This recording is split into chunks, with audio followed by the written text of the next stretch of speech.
I'm here to make inflammatory statements on the internet, and then turn my notifications off.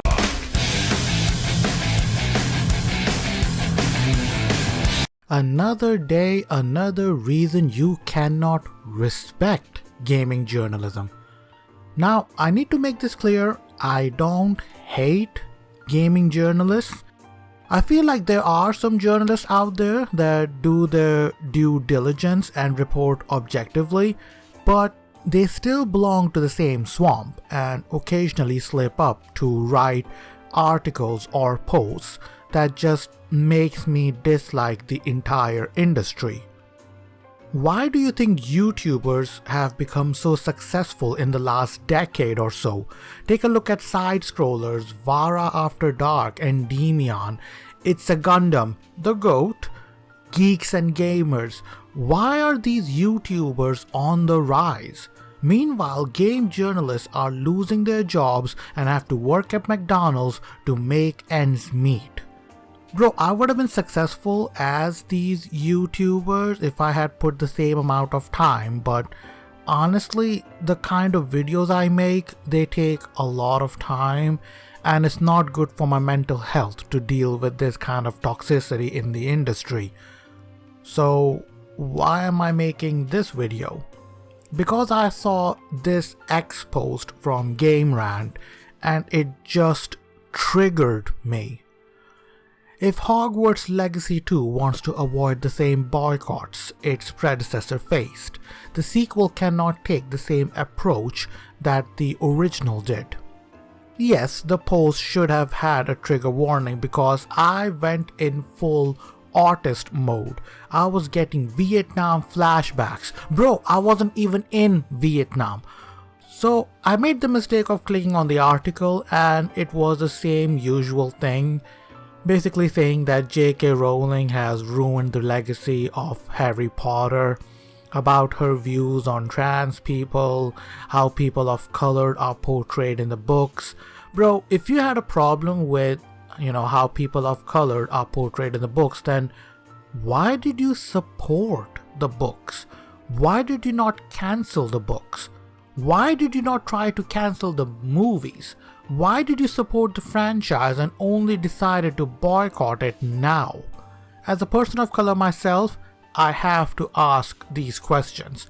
And if you thought these elements were problematic, then why did you not speak about them a long time ago, when the books were not that successful? Honestly, I feel like at this point, J.K. Rowling and Donald Trump live rent-free in these people's head. I mean, come on. Get a life, go outside, touch grass, alcohol. Have you tried alcohol? Have you tried getting blackout drunk to the point where you don't remember what you did the previous night? Have you tried? There are so many things you can do in life, and here you are talking about J.K. Rowling or Donald Trump. So the post goes up on X, I bookmarked it, and I had to walk away, dude, because it was legit upsetting. Don't worry, we will go through it as much as possible. So for those that do not know, the fans couldn't care less about J.K. Rowling's involvement with the game. All they wanted was to play a game in the Harry Potter universe. But the moment it was revealed that J.K. Rowling will be getting a share of the profits because, I don't know, she made the Harry Potter universe, game journalists lost their minds. And honestly, bro, you had to be there to see those collective meltdowns. It started with the game journalists complaining why J.K. Rowling is getting a fat check from the sales of the game. Bro, people were talking about pirating the game because they didn't want to give their money to J.K. Rowling. And if that wasn't bad enough, Resetera, a hellhole site populated by game journalists and other equally far left idiots, blocked all discussion of the game. Just let that soak in. A message board about discussing games forbade you from discussing anything about this one game. A lot of you have mental illness and you need to get it checked out. You need to see a therapist and get a of social media. Yeah, well, Then my man Troy Leavitt got hit with the cancellation stick. For the uninformed, Troy Leavitt ran a YouTube channel in which he provided a counter argument to people on the left and the right, both sides.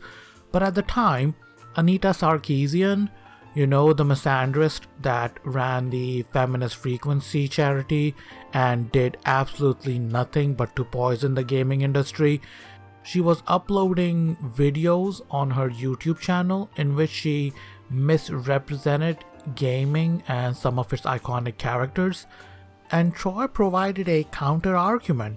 Honestly, I thought his videos were quite informative and I really enjoyed how he laid out everything in the videos. Someone on Twitter posted a screenshot of his videos and made it sound like he's some sort of an anti-SJW.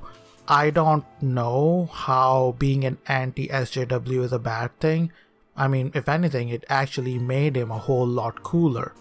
Hogwarts Legacy cursed with new controversy from pro Gamergate lead designer. A new Harry Potter controversy has sprung up, this one concerning the lead designer of Hogwarts Legacy, who has a pro Gamergate YouTube channel. Kotaku wrote, Hogwarts Legacy lead designer used to run anti-social justice YouTube channel. It's amazing when you think about it. Gamergate as a movement started to address the corrupt nature of gaming journalism and how they crafted a narrative behind closed doors. Years later, and we still see how relevant that movement was. Anita Sarkeesian, being the misandrist that she is, couldn't handle that she was being schooled by a man online, so she led the cancellation with this tweet. I'm happy to say that even though I disclosed my hateful, misogynist, and regressive YouTube channel to Warner Bros. Games, it didn't appear to be an issue for them, and I get to continue being a successful game designer on a major project with no consequences. No consequences. Yeah, if you want to see cancel culture, look no further than this one little part here. I already made a video on it in the past, but yeah, long story short, Troy was attacked by gaming journalists because he was a game developer with ideas that differed from the left-wing lunatics in the gaming industry. He was already contemplating retiring from the industry. I think he mentioned that he had some family issues, so he was already thinking about retiring, but this whole backlash kind of sped up the process. He quit the project, made a video on the whole hypocrisy of the industry, especially the gaming journalists, called them out, and he peaced out. Fast forward to Hogwarts Legacy's launch, and this is where the brown stuff truly hit the fan. The T's in the LGBT community and their supporters went on a harassment spree. No one wanted to be on the receiving end. Aside from few handful of sites, I think Push Square was one of them, you could not read the review of the game without the site mentioning J.K. Rowling. The elephant in the room with Hogwarts Legacy is Harry Potter's creator J.K. Rowling, whose comments about transgender people in recent years have left a sour taste in the mouths of many current and former Potter fans, both at IGN and in the world at large. This has driven some to call for a boycott of the visiting world altogether, including Hogwarts Legacy, though Rowling was not directly involved, and there are good reasons both in-game and out to believe the developers at Avalanche not necessarily share her views. Regardless, IGN has always and will continue to champion human rights causes and support people speaking with their wallets in whatever manner they choose. As critics, our job is to answer the question of whether or not we find Hogwarts Legacy to be fun to play and why. Whether it's ethical to play is a separate but still very important question. So just as in virtually all cases, we are choosing to expose and address the views of the franchise creators separately from our consideration of the work of the hundreds of game developers and evaluate Hogwarts Legacy as it stands, leaving behind the scenes context to be considered in addition to that evaluation rather than in place of it, so that it can be weighed according to your own values. I want people to understand that IGN is like the biggest site when it comes to pop culture. They get behind the scene access to movies and video games, so of course they are not going to ask for a boycott, or they could potentially lose access to other Warner Brother titles. So they had to be subtle about it. Unfortunately, many other sites did not follow this trend. 15 hours with Hogwarts Legacy, magical surface, rotten core. The discourse around Harry Potter game has encompassed J.K. Rowling's rancid politics and the role of criticism itself. You do realize, Kotaku, she is a human being and she is allowed to have an opinion. Even, you can disagree with it. I mean, I don't agree with a lot of things J.K. Rowling says, but yeah, she is allowed to have an opinion. She is allowed to have a platform, regardless of her opinion. Hogwarts Legacy wants to make everyone happy, but Harry Potter gets in the way. Rowling's specter looms above a vapid open world. I do want to remind people that Polygon is also the site that wrote not one, but 2 articles on the firing of Jessica Price. You know, the woman that went off on a guy who simply disagreed with her on Twitter, and when she got fired, she pulled out the woman card. Yeah, that's Polygon for you. Point is, every website you came across, well, just about every review, they all reminded you of what J.K. Rowling had said about trans people online.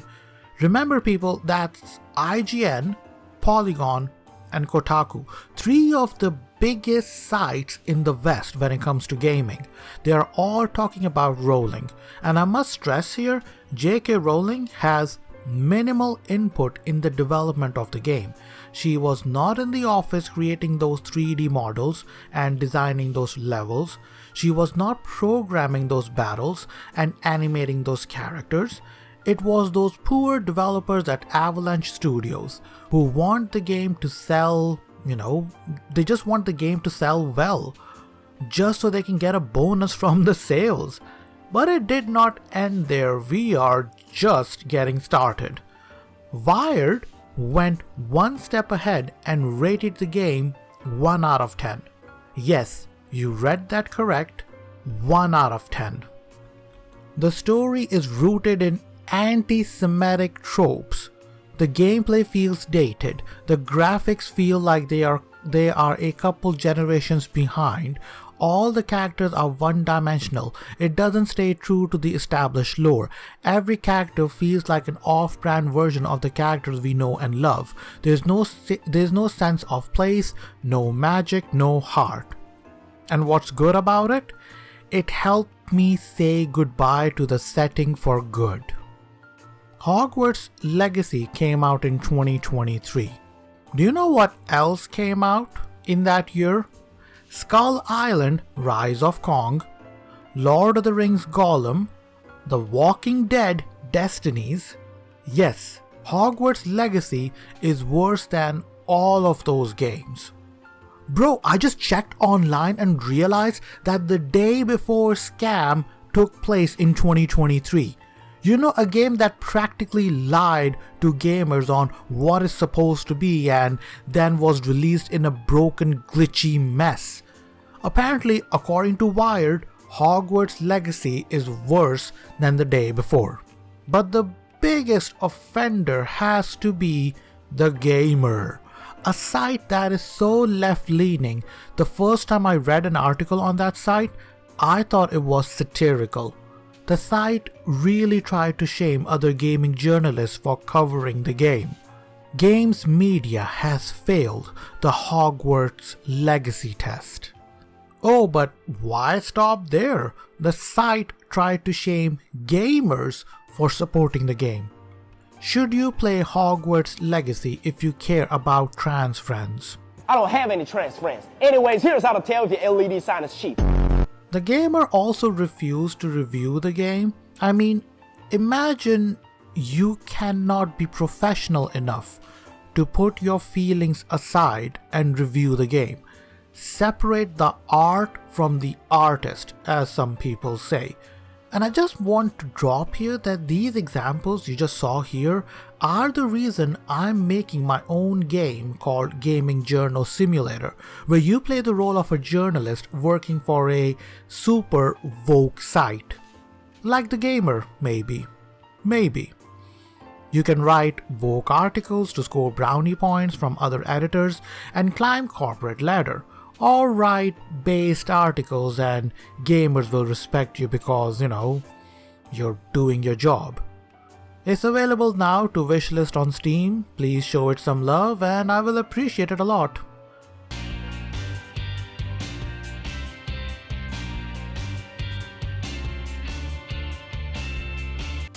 Now, some might claim that game journalists were not trying to cancel the game. I want to remind everyone that game journalists are mostly left-leaning.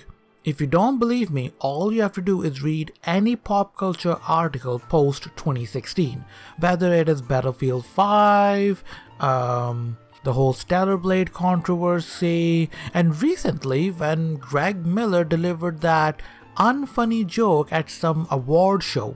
My favorite games, Diablo 4 Vessel of Hatred, is nominated for Online Game of the Year. Get your hands together. Yeah. Thank you, Rod. Of course, that is a game that takes real skill. It does. Yeah, and I'm not trying to flatter everyone here, but if I know one thing about this audience, is that none of you had to pay someone to play Diablo for you. It's hard to level up your own characters when you're dismantling democracy. I feel like we're in good company here, but just in case for the people online, if you get mad at that joke, it's Greg Miller. G-R-E-G. M-I-L-L-E-R. Elon Musk and Donald Trump.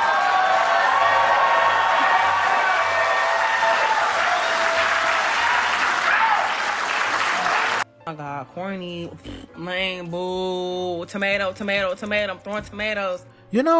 I never used to pay attention to politics, but now that I do, I kind of find it annoying how left responds to things that they disagree with. First up, and I know I'm going off topic here, but Greg MILLERXDUYGWZ, I don't care what your name is. It doesn't matter what your name is! You do realize half the people in America voted for this guy, right? I know you're triggered and upset, but newsflash, people who voted for this guy are also your target audience.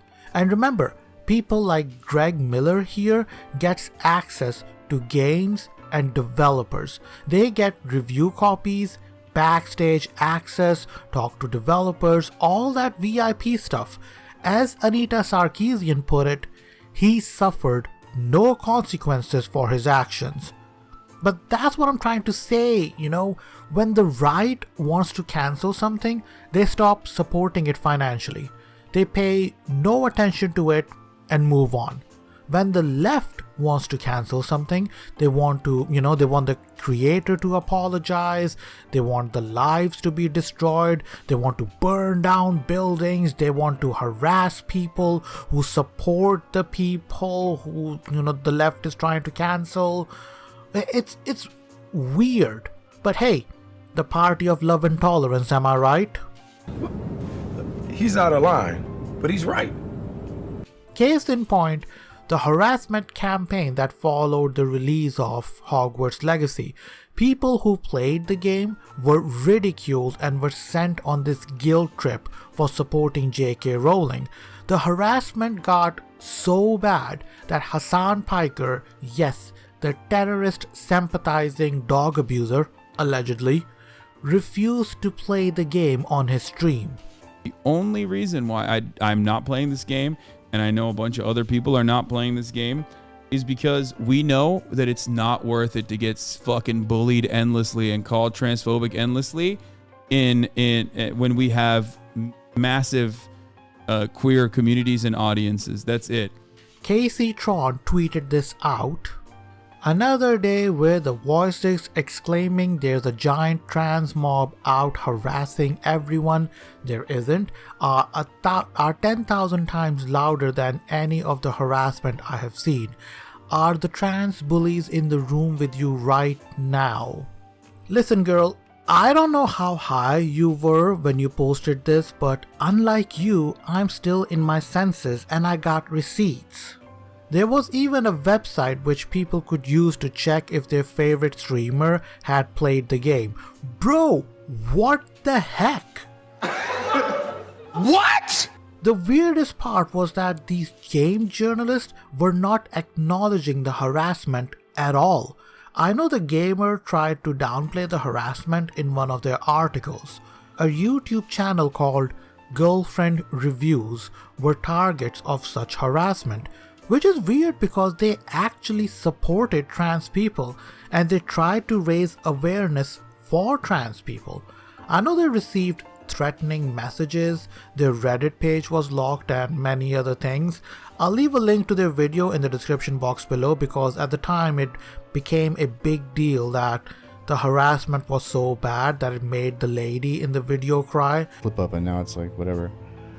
I'm almost like thinking of just like either going offline or like I'm barely into the second combat here, and every time I look at chat it's just the conversation is just like maybe we can do like bothering a me. be right back, like a little break or something. You can take a break if you want. I'll just stop talking and I'll just go fight and do the combat.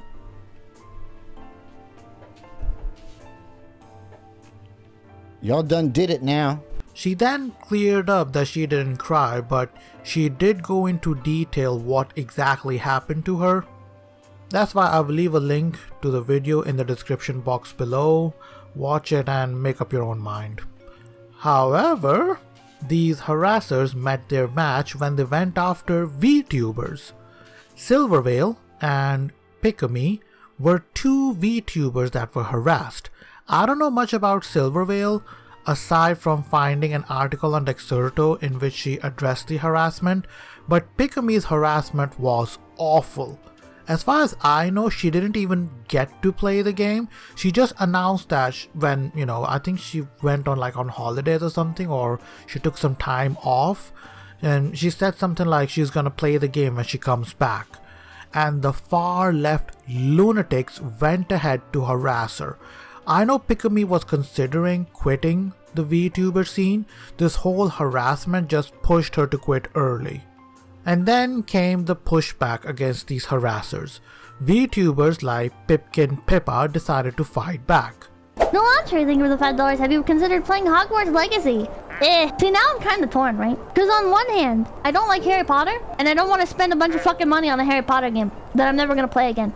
But on the other hand, pretty good meme potential now. Pretty good meme potential. I think Silvervale just got harassed over it. I think some people just started fucking harassing Silvervale from Shoujo because she's playing it. I was like, well, how about I boot it up, do the sorting house stuff, or you get automatically placed, right? I haven't been watching it. I could do that stuff, and then I can just refund it, and we can do a Zatsudan at the end. They harassed Pikami. Yeah, they harassed Pikami. Poor Pikami, she didn't deserve it. She did not deserve it. Many more decided to follow suit by not only purchasing the game, but by streaming it on Twitch, making it the biggest game on the platform at the time, effectively destroying the harassment campaign. So why am I making this video? Everybody knows what happens and everybody's well aware of the harassment campaign.